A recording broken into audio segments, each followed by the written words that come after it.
glad you could join us on FM After Hours, the ultimate podcast for all things facility management. We're here to take you on a journey into the ever-changing world of FM. Don't forget to check out our gracious sponsor, Remediate, your trusted partner in fire and life safety compliance, and Granger, for the ones who get it done. And with that, let's dive in. Good evening and welcome to FM After Hours show. It's good to see you guys again and talk to y'all. My name is Mickey Eberts. I'm joined by Art Huber, Kurt Kaiser, and we're here to talk about construction today. We've got 2 episodes we're going to cover. We've got a lot of material. Before we jump into it, I want to thank Remediate and Granger for being our sponsors. Kurt? All right. So, yeah, we sort of kicked around some of this loosely before and had some good feedback for people wanting us to talk about it. So we're going to talk about construction and healthcare. And, yeah, I mean, we've all got different perspectives like we had talked about from contractor side, facility management side, joint commission side. So it should be pretty good. But really to set the table, I mean, you know, I think the way we probably all look at it is like hospitals are nonstop construction projects, right? Like, for sure. I mean, Ongoing. You want to talk about like everything, right? New construction, remodeling, renovations and stuff. And so maybe Art, like, you know, your view from just the hospital's, you know, point of view, if you will, sort of, if you wouldn't mind taking that to sort of kick us off, like how they look at, you know, construction and capital improvements and things like that. Sure. I mean, one of the things I wanted to start with at least was that whatever we talk about today in our next episode too, almost can be argued depending on what state you're in, even what municipality you're in. Yep. Because the construction part of healthcare is so highly regulated, and it just depends in what state how bad it is. You know, I don't want to say good because it really gets onerous on the healthcare facility. And that's where us as facilities people get really into a bind inside of the organization, because we'll go to administration and you'll have a administrator come up to you and say, "Hey, come on, I got to talk to you. We want to build this new blah blah," and you sit there and go, "Oh, okay," and they go, "How much?" Yeah. It's like $1 million. They go, "Oh, what do you mean $1 million?" Like, well, I don't know what you're talking about. There's even the drawings and all these other things to get to a number, so it's going to take some time to figure that out. So I can do anything you want if you have the money. And you get down to that, and then the wheels start rolling, where you have to get back to them with, you know, what is it going to cost? The other funny part about that is, okay, it's $1 million. That's great. We'll go to the board. We'll get the $1 million. How long is it going to take? Can you do it tomorrow? You know, when can we open? You know, it's like, oh my gosh, you know, then you start talking about schedules and milestones and all the steps you got to take from doing drawings, because in healthcare, I don't think there's an exception in any state where you have to get permits and all kinds of approvals within healthcare to get that done. So that means you need real drawings from a licensed architect or licensed engineer. And so all that stuff is not done like you might do things at home when you're thinking, I'm going to, you know, renovate my bathroom. You know, it's one of those things. Everything is complicated. And I think along the way, we're going to talk about some of the, let's just say, complications of doing things within healthcare, the protections you have to do. I'm not going to start with that. I'm going to start with just the concept of construction and healthcare. And really, I like to put it into buckets, if you will, different types of construction in healthcare. And you kind of mentioned some, like from remodel to renovation to new hospitals or new buildings or whatever. And then you have to start talking about the type of building you're working in, because if you had a smart architect when they built your building or designed your building, you're going to have different types of construction within the building where they have allowed, you know, I'm actually forgetting some of the terms, but healthcare construction is a certain type within the AIA. Use and occupancy. Yeah. Use and occupancy, where business occupancy, you can get away with a lot of different things. And if the architect and designed the building had segregated the business from the healthcare, you can do a lot of different things within the business, and it makes it faster and less onerous and so on. So, you know, all those things go into these buckets of how do you handle any type of phase or any type of construction you want to do. The bigger part of it starts getting into, okay, this is a renovation. How big is the renovation? What's it going to impact? and you start talking about who can do this for you.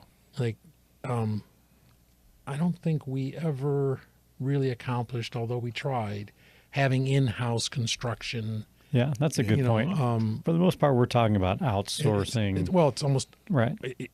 I have worked with many directors, facilities managers, whatever, that have tried or claimed to have had an in-house construction group, but it's almost impossible to manage for one reason, and that is scheduling, keeping them busy all the time, and not having them, sitting on their hands because there's nothing to do today. And then you end up with this, these bunch of people that aren't doing work, and then you're trying to do maintenance with construction, and that gets into a battle between the trades and who's the maintenance guy, who's the construction guy. So it gets real messy, and it takes probably more people than you can have to try to manage all that. So you end up, like you just said, outsourcing, and we're going to talk that. I'm not going to go through the in-house construction process. Just to say, we can do in-house construction, especially very small projects, but it doesn't alleviate any of the regulations or any of the requirements. There are some minor things that you can get away with because it's done with you're done by the owner, just like at a house. If it's done by the owner, there's certain things you can get away with without doing certain steps, but it's not worth the money that you're going to try to invest in it to try to have your own team. But even that's assuming you own the building. Right. You're not leasing space. Right. You're not. It's all that. And it's incredibly risky, too, because when you do a major construction project and you tie into an existing system, you cannot make the assumption that the existing system is functioning the way it's supposed to. So you have to do research and testing to determine that, okay, you're supposed to have, whatever thousands of CFM at this point, and you find out you don't, because over the years, valves have been closed, boxes have been removed, all sorts of things are jacked up, and so ductwork leaking and all that kind of nonsense. You're going to tie into that air handler, and it's not. Now you're screwed, right? An in-house construction team wouldn't even, in my estimation, anyone I've ever seen, they're doing. I'm gonna renovate the cafeteria, the aesthetics of the cafeteria, right? I'm gonna paint the cafeteria. I may put a new floor down, something like that. They're not tying into mechanical systems and plumbing systems and building automation systems and fire alarm systems and fire suppression systems and nurse call systems and so forth. Well, to that point, systems. Most general contractors, and I would assume even within the facility, even if they have even employees that are helping manage the process, like they're not, like general contractors aren't experts in electricity. They're not experts in really anything. They're generalists that are really good at keeping schedules and know how to process pay applications and know how to, interface with the architect and the owner and do contracts and just everything about it, right? But they're not, when push comes to shove, when you get any sort of technical nature or anything, that's not their bailiwick, right? They don't, they don't understand how to properly fire stop a wall, or you said like how to calculate the loads on an air handler unit, or like that's just not their deal, right? And it's never meant to be that way. Like typically speaking, they go out and they're like, okay, we know that there's all these elements, and then we need to go get bids from an electrical contractor, get bids from a mechanical contractor, and so like that's the general process, regardless of which way you go about doing it, right? Yeah. Right. Well, there's a whole bunch into that, what you just said, that starts hitting all those subjects that I guess we could talk about for 6 or 7 hours instead of 1 hour, right? I'm just going to touch on it because it gets so complicated with general contractors, or CMs, as we call them, construction managers, rather than general contractors, because general contractors generally, which I hate to use that word twice, but will do some self-perform work. Like they'll do a lot of architectural type things, drywall, which gets into fire stopping, like we just mentioned. They do a lot of concrete work because it's technical but non-technical, like you were talking about, electrical, mechanical, those types of things. But they will self-perform a lot, and that's why I'm saying that is because when you're letting out the contracts, you have to understand that because what they're self-performing, you want them to somehow bid that. Otherwise, you have nothing to compare it to.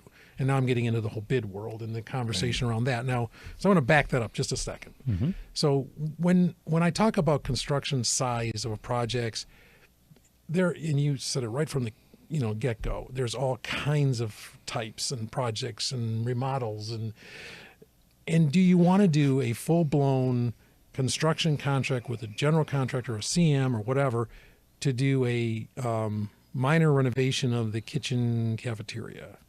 Okay. Well, my answer is no.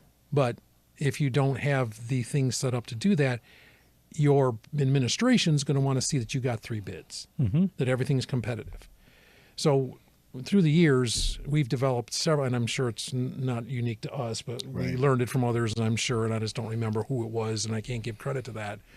But there's ways to do things like having relationships built over years. And Mickey and I have spent, I don't know how many hours arguing about letting one company versus another company into our facility to do work, because they all are banging on all contractors know that healthcare is a really good place to work, money-wise, because we spend a lot of money on very technical things, and there's always a premium in healthcare because of everything you do. Now, whether it's all worth the premium you pay or it really costs that much is another argument we could get into, but you end up paying it. And depending on which state, it gets crazy. And at some point, I'll talk a little bit about California as we go through this, because it is the craziest place I've ever worked about construction, and I'll give more on that. But for now, if you can establish relationships with a few, let's call them general contractors or CMs, because CMs, that gets into the big companies. So I'm going to interrupt you 1 second. Like, you're throwing around some terms. Like, so one of the things we've become, I think, is a resource for people wanting to learn more about this, right? So maybe let's even take if you don't mind me just interrupt, but let's take a step back and talk about CM, like, what that is, right? So let's talk about maybe the ways at which a hospital goes about it, right? So CM agent, just all the different ways that you can go about it, right? And if you guys can sort of talk about each one of those and then what it stands for and why it is, right? So as we use those terms, people can know what it is. Sure. And then the second thing for it would be like, if you are at a hospital, does a hospital always approach it the same way, or do they use all different delivery methods? So maybe you could tackle those 2 things. Well, this is where the answers are yes and no, Okay. right? Which is great. It depends on the leader of the organization and what their beliefs are and what they can get away with within their administration. If they have, and I'm going to give a terrible example, I hope nobody does this, but it happens. Okay. I've run into it where they trust the director of facilities, whatever that title is, that's running all of this stuff, just outright, just trust them completely with everything. And this individual will just say, well, it's going to cost $1 million, back to my $1 million. And this administrator signs off, and there's no controls set up. So this director, this facility manager, could be on the take, could be taking money from the contractor that he has a relationship or she has a relationship with. And then all these bad things can happen if that trust is there and you're breaking it. So all the different methods of delivery that you're talking about could be used. It just depends on that person sitting in that chair, how they want to run it, without necessarily having anybody above them, depending on the size of the organization, et cetera, that understands any of this. Yeah. Do hospitals or organizations typically utilize one method, or do they employ them all? I think typically they employ some of them. Okay. And I'm going to use a couple real standard ones, like the CM at risk, or the construction manager at risk. Okay. The construction manager provides a bid that says this is all being done, and anything that goes above that's at risk to them. I mean, that sounds real popular and real, easy to manage for a company that's going to take that, because I got no more risk. They're going to take it all of it all once. BS. And then right? what ends up happening? Change orders, right? Change order. Or the bid was so high because they didn't bid it to other companies because they had this trust relationship with, a brother of the president of the hospital who runs the CM says, I'll take care of it for you, and they just give a number and they just run with it, and they, they either change order you to death, or in a change order, in a CM at risk is just like any other change order. It's more cost to you. They're not really at risk. I mean, it sounds like it, but Yep. So there's pros and cons to them all, right? But when Right. you say construction manager, right? Who is that typically? Like, what is that? What does that mean, right? well, I mean, I don't know how well to get into the definition, but a construction manager is generally what you were describing earlier. They really don't do much work on their own. They don't self-perform. They're experts at the methods and means of getting a job done. And so they manage the project for it, and they charge a fee for that. So that's typically a third party. Definitely a third party. Yep. Yes, absolutely a third party. And that's what they usually advertise. And all of them, all the big ones, like you want to talk about Barton Mallow and Turner and Done. Dunn and those companies, they all are CMs. Okay. Most of them also do GC work Mm-hmm. because that's where they can self-perform work, or they work under their own CM and do general contracting work for them. The general contractor, like you were talking earlier, has more skill sets within the company to do more work on their own, and then hire all the technical stuff out that they don't do themselves. And similar to a CM, I would just say one step below a CM, as far as they aren't managing, or they're doing some of the work. And you might flip that, but actually the CM is, to me, is the higher of the two. They basically are hands off on the construction stuff. They take care of it all, but hire it all out and manage it. So And for a larger, usually, go ahead. Sorry, they're usually pulling in your architects and your engineers, and so you're creating an umbrella. That's if you're going design build. Yeah, well, Yeah, that's yeah. what I thought you were. Right. Well, CM, not necessarily as design build. That's another delivery method like GMP, guaranteed maximum price. And it's just, there's so many, we could talk about it forever, but a design build is where the CM actually hires the architect.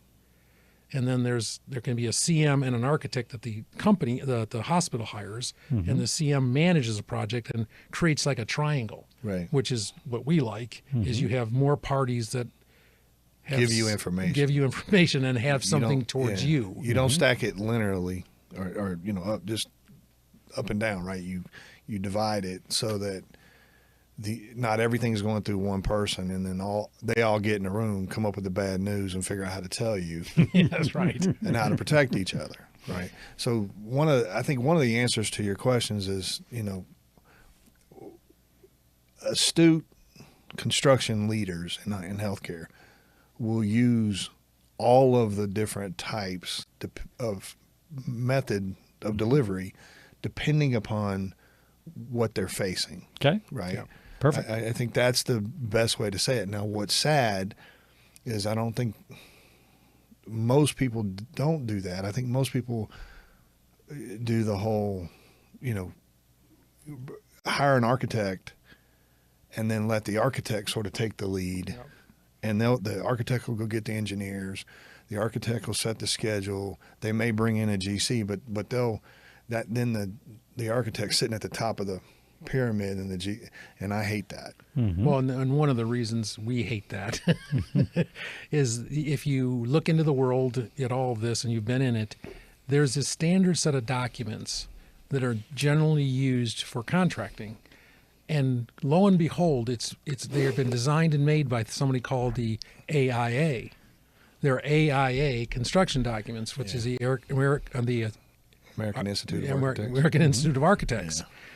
Well, I'm just going to use one example. We had a huge project at one of the places I was at, and the architect comes on board and they throw the AIA, whatever, I forgot which model we were using, because there's CM at risk, there's GMP, whatever the various methods are, and there's one for each of them that's pre-written. All the words are there. You just need to fill in the blanks, the numbers, who the parties are, and all that. Well, our general counsel hired us an attorney, a contract attorney, and I swear it took 2 weeks of sitting down every day for 8 hours, going through those documents and changing them to be more evenly to both sides. Because they're totally written to protect the architect. Right. And to some extent, even the contractors that work with the architect, because the architect is then protecting them too.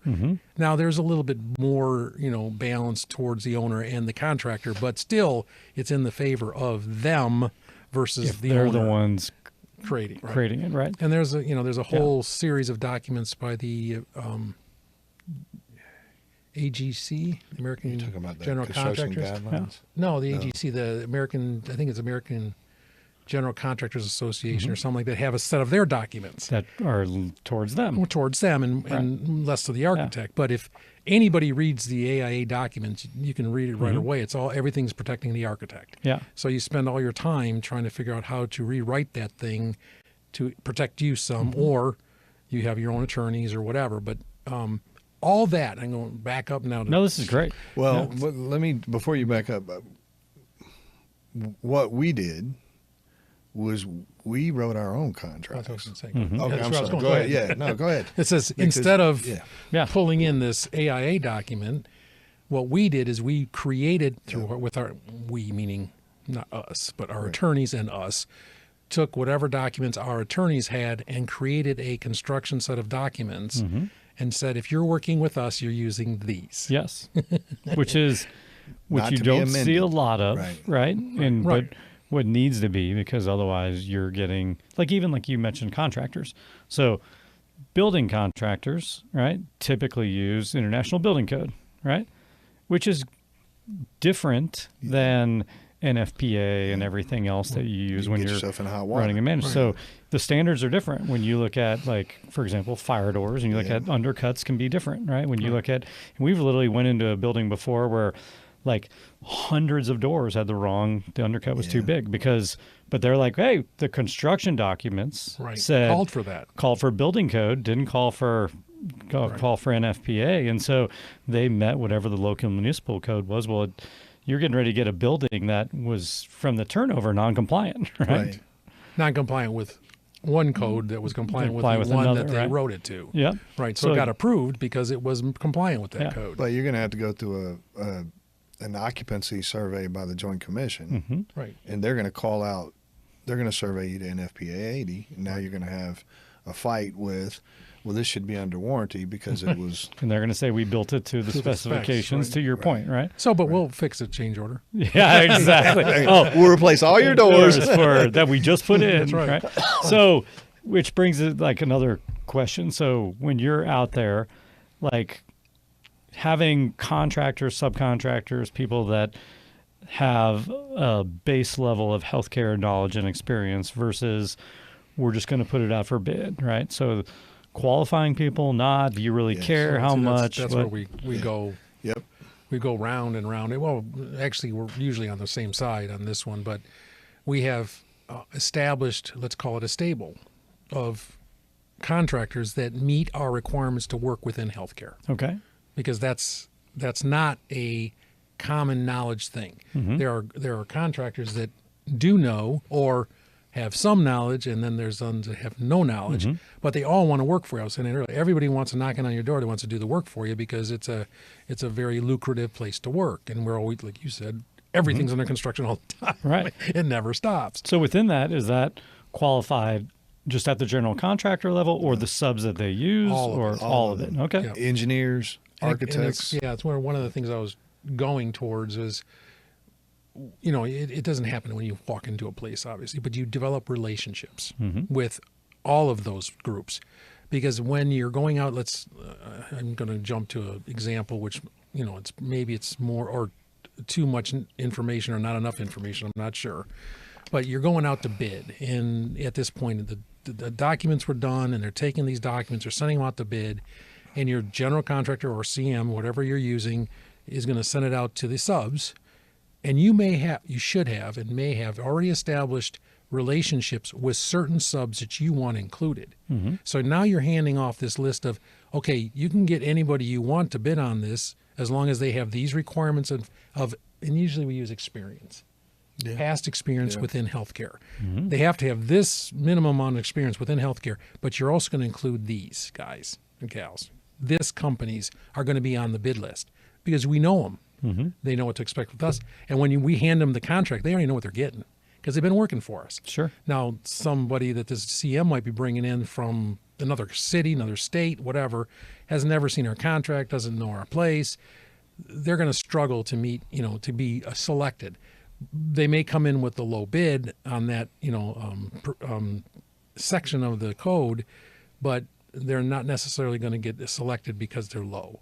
We sit there and go through line by line the bidders and say, where's the experience on this guy? Well, he's my brother's friend or whatever, and he bid low and he wants the job, so we're going to let him have it. And I said, oh, no, we're not.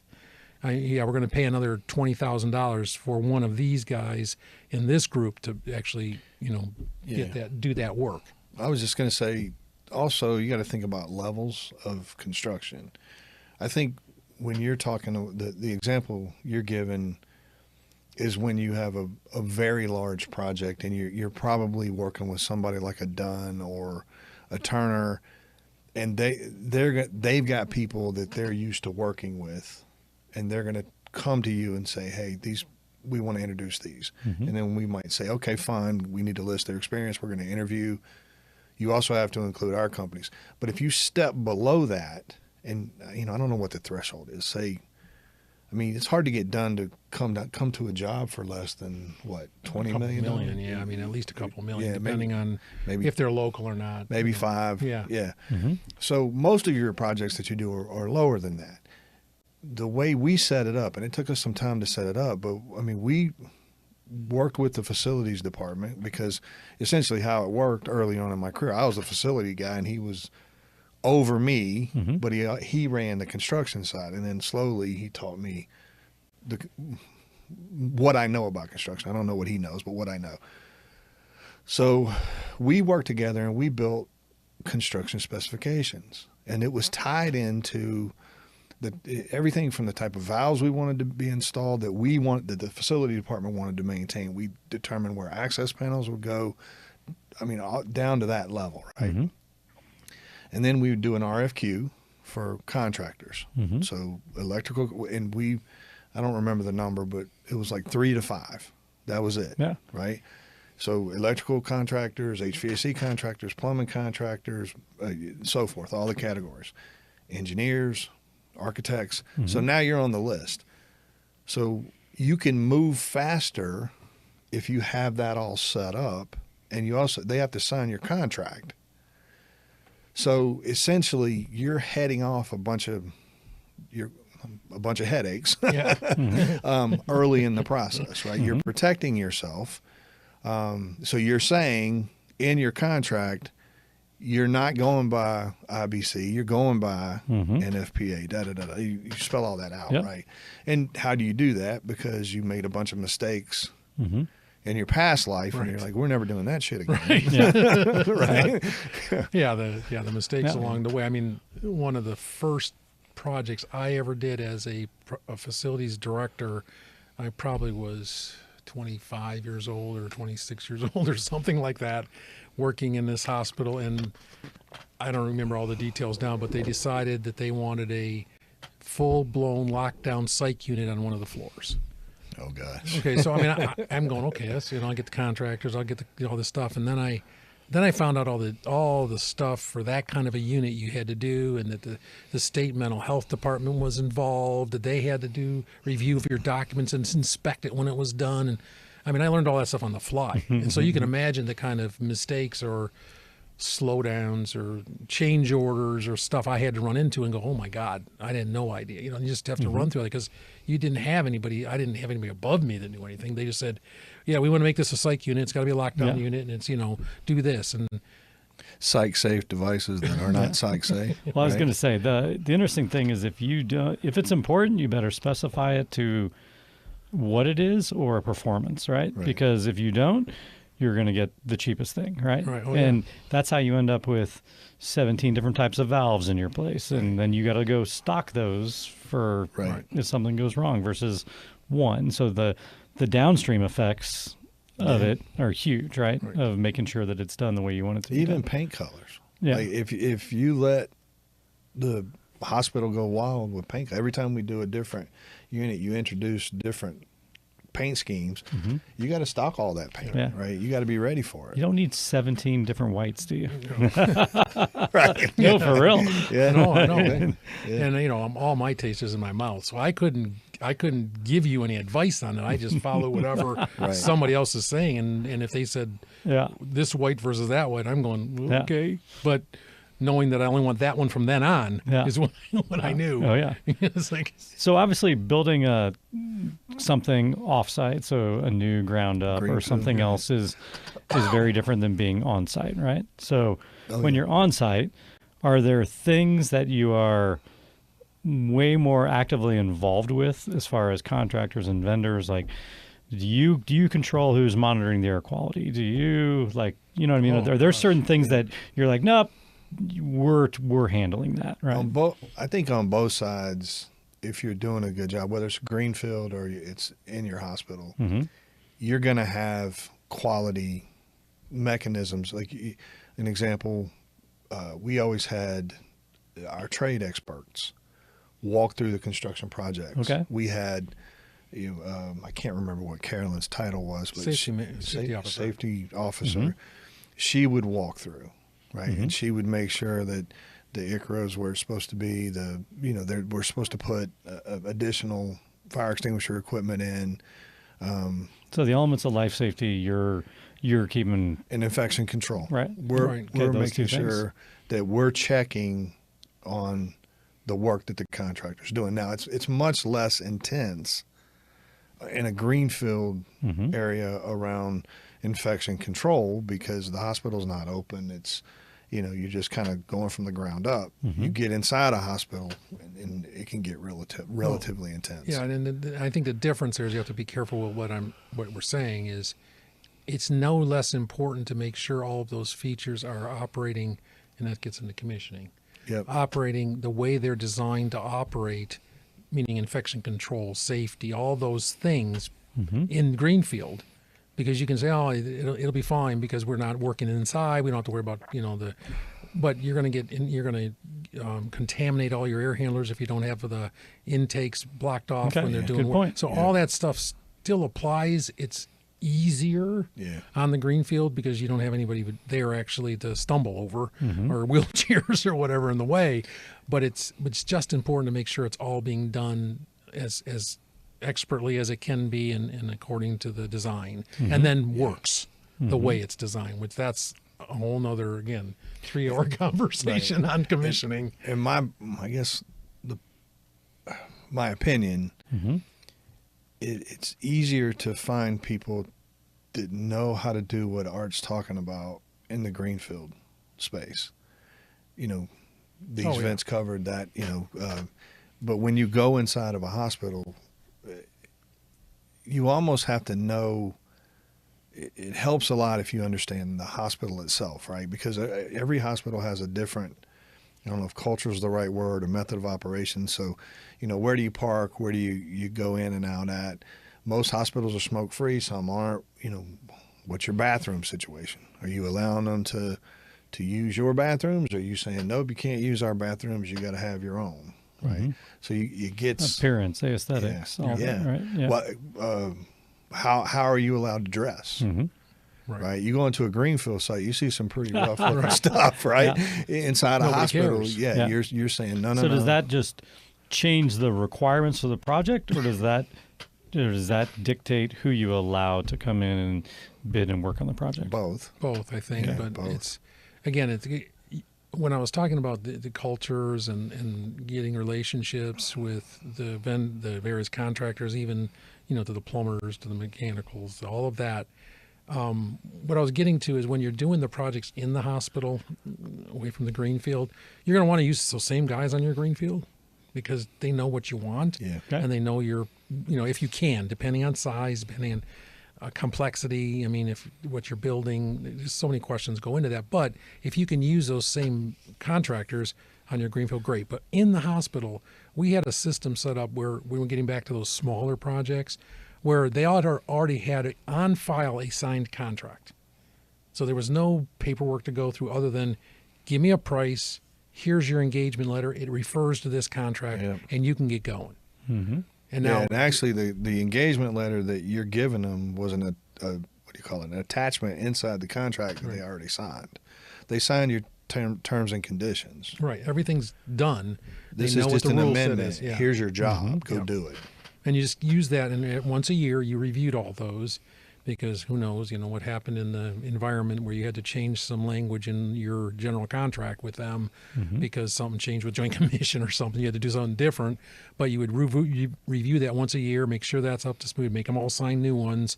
But then that engagement letter was the way you could do really quickly what takes, if you start from scratch and go, okay, I'm going to do a project, I'm going to get my people out there, I'm going to do, if you know what you're doing already, and you have and same thing with an architect, you have maybe 2 or 3 architects that you do all your work for you, not maybe the greenfield. Again, that's another discussion, but all these small projects, they can get the permits for you because they can do the drawings quickly because they know how to work with you. They've already signed the contract. You probably, with an architect, you probably wrestled for 3 weeks getting to something they would sign, or they don't work for you.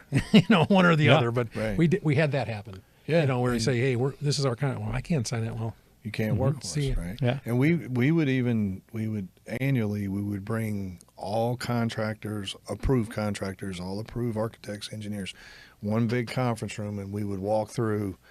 Okay, we're sending our new contracts coming out. Here's expectations.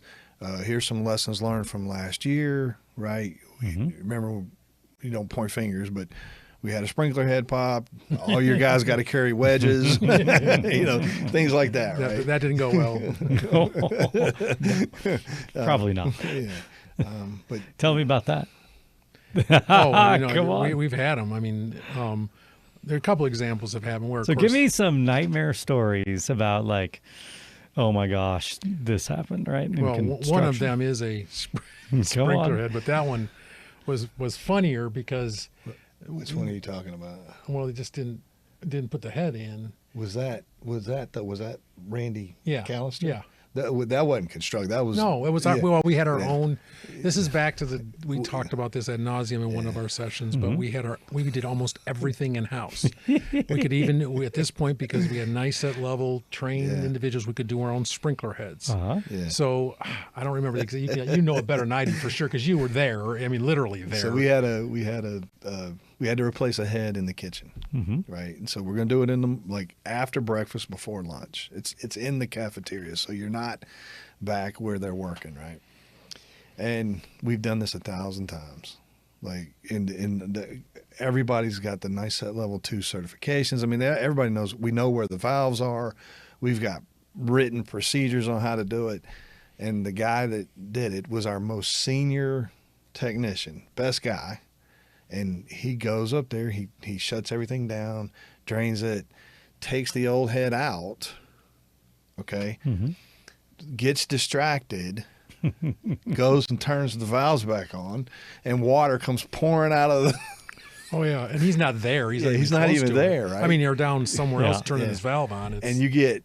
So then what happens is, your fire pump kicks on. It starts sending alarms to the fire alarm. So fire trucks start coming, and you've got this nasty water that's coming out. And have you ever seen a sprinkler head burst like that? How much water comes out? How fast? You see this stuff. I mean, I love doing this. I'll sit with my wife and watching some on TV. And, these shows, right? And they're hospital shows, too. And you're sitting there, and somebody does something in the room, and the sprinkler heads all go off. Oh, yeah. It's like, that doesn't happen like that. And only one head would go off, number one. Yeah. And then it would be, all hell would break loose. It wouldn't be like standing under a shower. Right. Oh, look, there's the water coming down. And it smells so Oh, bad. my God, it's terrible. That water's just been sitting in that pipe. Gosh. So I got one for you. It was at Via Christi. This was construction related. I remember this because it was the day I had a vasectomy. So I go to the doctor, I get the vasectomy, and I'm, and I think they just give you a local, right? So it's not a big deal, but you do have stitches. And so they say, hey, don't do this.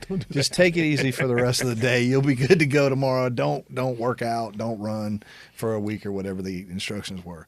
So I get in my truck to drive home, and my pager goes off. And I'm like, oh, no, right? So I call, and I don't know if it was you or I talked to the contractor, but it was like, we've got a sprinkler head burst on the 7th floor, right? And it's a construction area. So I fly to the hospital, jump out of the truck. And I walk into the building and there's water going down the elevator shaft. So you're not getting on the elevator, right? So I run up 7 flights of stairs, and I'm not going to mention the name of the company because they're actually a great company, and I love the guy. Yeah, I'll use his first name is Larry, if you remember. Yeah, And Larry is a mountain of a man, and I am wearing Larry out. Like, I'm like, Larry, you know better than this, blah, blah, blah, blah, blah, blah. I got water going down the elevator shaft. And he's like, I'm sorry. And he looks at me and he goes, Mickey, your crotch is bleeding. No I had ripped way. the stitches out of my you know what. And then I'm like, stop looking at my crotch. Clean the water up. Nothing better than water in the hospital, right? Well, I'm going to go to it's really not directly it is directly construction related, but it didn't happen during construction. It happened after because of poor workmanship. And this was at one of our favorite sites to talk about because we had so much water there. We had a water response team. We had all this stuff we put together to do a response. But they had built, before we ever got there, they had built an addition to this building, like a 20-story addition or a 9-story addition. It was supposed to be brand new, everything in great shape, and onto this, 30, 40-year-old building. And it was our worst nightmare, that building, the new building versus the old building, although the old building wasn't great either. Right. It was, 21 stories, some 1,000 beds. I mean, it was just massive. But on this new construction, they had put in, a chilled water system, and it's huge. So it's a 6-inch, copper line, right, that you have to put in, and it's run by pumps that pressurize this thing. That's a big line. Oh, it's all fun, and for years it obviously was fine, and all of a sudden one of these joints came apart because the weld, the sweating of the joint was not done well, and there was no what's the stuff called? You're losing me, but I'm tracking. Flux. Not the flux, but the bead? the Weld? Yeah, the stuff. The stuff. This is why you want to use a plumber. Yeah. I think we know what you're talking about. So The keep silver going. stuff. Okay. Okay, it's supposed to, when you do that, what the hell is that stuff called? I don't know. I'll look it up. This is terrible. But anyway, that silver stuff that comes off a little rod, it goes down and it's supposed to sink all the way down on the joint. Solder. Dang. That's it. The solder's supposed to sink down. Well, when we found it later, there was only like this tiny bead that had sealed it for all these years, but that had busted loose. And it's up like on the 8th floor or something in a stairwell. And water is just going everywhere. I mean, going down the stairwell, coming on the floors. Yeah. And that has to do with, construction expertise and doing the right thing. And it was just, those kind of things are just.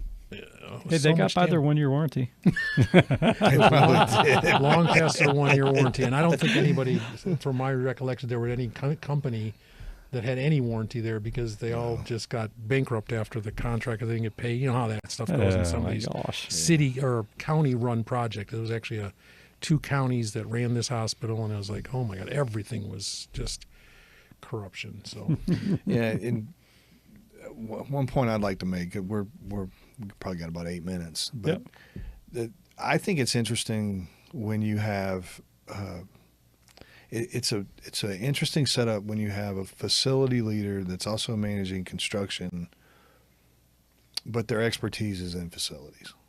I think that can, or vice versa, is not good. Or vice versa. You're on right. the other side. And so one of, I was lucky because, he knew facilities, he knew construction, he knew real estate, right? And so I never felt like I was in a situation where, I don't know what to do. I always had access to him if I was trying to figure out which method of delivery do I use, how do I deal with this, how do I deal with that? But a lot of people don't have access to that. Mm-hmm. So one of the things I would encourage the listeners is I always go back to ASHI, right? I was going to say the same thing. Ton of tools that you can use on the ASHI website that'll help you decide how you're going to approach this. Well, another thing at ASHI is they have the annual PDC, the Planning, Design, and Construction conference, and they have an annual facilities conference for the other side of the business, and both of them contain information for either side. And there are classes or sessions about the various delivery models, the various kinds of contracts. And I tell you, that's learned a lot of stuff from those things, because I'd go to those conferences and specifically those classes to learn about, especially about the contracts, because they are confusing. I mean, we could talk about them forever, and you could have people sit there in those sessions arguing about whether they really work or not, like design build. They always talk about design build because every contractor wants to do design build because they control everything. Well, the new one's the integrated project delivery. Yeah, IPD, something like that. Yeah, they do everything on their own, and you don't need us. Yeah, so essentially they form their own triangle, and you're not in it. That's right. Right, you're not in it. Yeah, you're advisor to it or something. Yeah. Oh my That's God. scary. Yeah, I mean, it goes faster. It's more cheapest. It's the most excellent product, and all this stuff. Is like, okay, I've never done it because it scares me to death to try to give up all control of everything. I've done design build, and it can work well. But you got to be careful because, again, going back to what I started with, and I want to summarize some of that, is the relationships you can build where you can have some trusted people in those companies that you're going to work with, whether it's architects, contractors, all the subcontractors, all of them. You have people you can rely on. And then, Mickey mentioned it earlier, your internal team. Yeah. You have them part of the process. You got to be careful with that because everybody loves to do construction. Everybody would move from the facility maintenance side into construction immediately, including the directors and the facilities managers. Because it's sexy. It's sexy. Right? It's fun. You're cutting ribbons. Yeah. Everybody's done. Everybody says, "Wow, this is beautiful," and whatever. Yeah. Until you're in the middle of the damn thing and you're just getting beat up all the way because it's costing too much, it's taking too long, and I mean, I can go on and on about those meetings at the, even at the board. I mean, you go to the board to get, $100 million. That's no joke. Right, so they're grilling you. They're telling you, what are you doing here? How much? Why does it cost so much? And blah blah. So you have to go through all of this kind of explanation, and then you have the board members saying, well, I want you to have this contractor bid on it, and I want you to have this contractor bid on it because he's my brother or whatever. It's like, okay, he can bid, but he's got no experience in healthcare, so he's not going to win. Yeah. Right. What do you mean? Well, I'm going to give him the opportunity to show that he's got experience because our RFQ documents ask for all of that. Ask for what they've done before, but if they haven't done it. But if you don't have that system set up, and so a board member says, I want to have my brother bid on it, and you're going to tell him no, now you got a problem. He probably going to bid low. Yeah. I cut you off. No, you're all good. Yeah, I mean, I think the one common thing for this hour has been, like, you have to be involved. Right? You can't outsource involvement, right? You can't say, build me a building, and when you get it done, turn it over to me, because that's a disaster, right? And that goes to resources, too. And I'm going to talk about, because we did build a building while we ran 7 other hospitals. Okay, so we built a brand new hospital, greenfield, ground up, everything from buying the property to opening it 2.5 years later. And we had to do all of that while running other hospitals. So you had to have a resource that you placed out there, right? And they focused, but it's your. That was my next question. It's your resource. Yeah. So when you, but like, they don't, when you go but your look for contractors say, that, hey, you don't need that. I'm sure, and we're saying you need to be involved, right? So when you look at again that resource, that someone on your staff, someone dedicated to it, or part of it, involvement, whatever it may be, like if somebody wants to do that, what's a great pathway to come up to do that, and then what do you look for? Involvement in the project? Yeah, from the facility side. Well, we do this all the time, but it's the project management. Okay, it's the PMI Institute, the Project Management Institute, where you get that set of tools that you know how to manage a project, and you don't have to have the certification or anything, but it'd be great if you did.